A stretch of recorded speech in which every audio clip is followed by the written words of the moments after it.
Real men eat meat, and going vegan makes you a weak soy boy. We have this idea that to be a real man, you have to eat animal flesh, and that by going vegan, you are suddenly emasculating yourself. So is this actually true? Firstly, we need to work out where this idea comes from.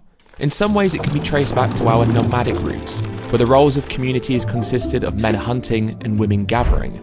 And although this is widely considered as being the case, it must be stated that there is also evidence of these roles being less gender divided within some hunter-gatherer communities. But even if we take the stance that men hunted, the act of killing an animal isn't what is important.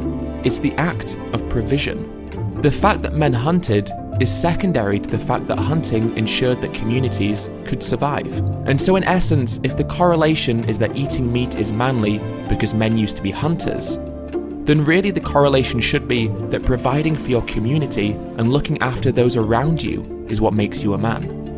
And so really it's too simplistic to point to our nomadic days to justify our behaviour thousands of years later.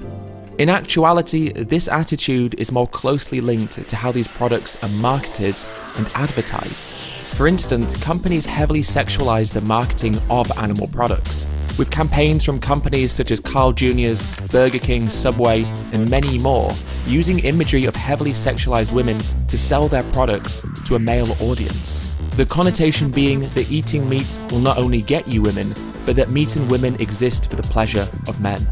Alternatively, meat companies will depict meat as being eaten by men, with advert taglines such as "Feed the Man" being used to describe meat products.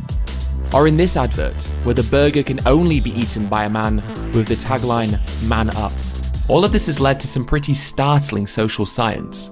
For instance, a study from the University of Hawaii found that men routinely incorporate more red meat into their diet as reassurance when they feel their masculinity is being threatened. There is no better example of this than when Fox News host Jesse Watters ate a steak live on television in front of a social psychologist who had come onto the show to discuss the perceived link between eating meat and masculinity. Pretty good. That's a little rare, medium rare. Yeah. Is got this some nice dead animal, dead cow hanging on your fork? On top of this, studies have shown that only drug addicts face the same degree of stigma as vegans, with men who have gone vegan for ethical reasons being viewed as the most socially threatening. But why?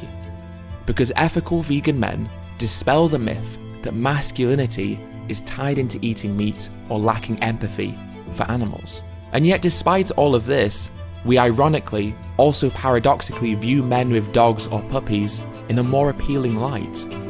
For example, there was a study done that revealed that men holding puppies were seen as 24% sexier than men with no dog at all. They were also seen as over 14% more trustworthy, 7% more intelligent, and over 13% more attractive. And furthermore, advocates for eating meat will often point to testosterone, making claims that vegans have lower levels. However, studies have actually shown that the inverse is true, with a study from the British Journal of Cancer showing that vegans had 13% higher testosterone levels than meat eaters. Vegans also had lower IGF-1 levels, which reduces the risk of certain cancers, such as prostate. So if people believe that it is testosterone that defines being a man, then you're better off being vegan anyway. When it comes to estrogen, soy contains phytoestrogen, which is a plant hormone, and despite its name, consuming it does nothing to negatively impact the body's estrogen levels. In fact, in a review of 9 clinical studies published in the Journal of Fertility and Sterility, it was stated that there is no evidence that phytoestrogen affects circulating estrogen levels in men. But guess what contains actual estrogen? Cow's milk and other dairy products.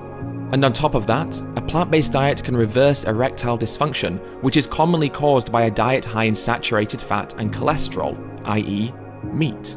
Plus, as documentaries such as The Game Changers show, you don't need meat to be muscular or to be an athlete, with Kendrick Farris, who is 100% vegan, setting a US Olympic weightlifting record.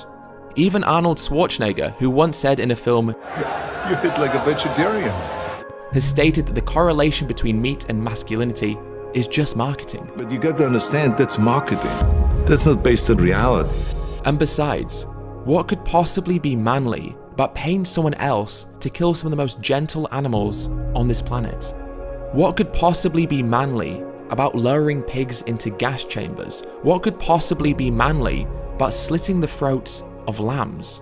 The irony is that those who say they eat meat because it makes them manly are the ones who are most conscious about their masculinity. I just want to eat what I want to eat. Hence why they feel the need to eat meat to be manly. If you are comfortable with your masculinity, then why do you need to prove anything to anyone else? Eating meat to prove your masculinity in turn just shows your fragility. Only a threatened and fragile person would harm someone else to try and prove themselves to be something that ironically the very action of harming someone else disproves. And for those who hunt, what's manly about using high-powered rifles and scopes, hiding in camouflage, just to kill an unsuspecting and defenseless animal? Ultimately, there is nothing manly about killing animals, and there is nothing manly about lacking empathy. It's time to do better. Nobody should have to die for someone else's fragile masculinity.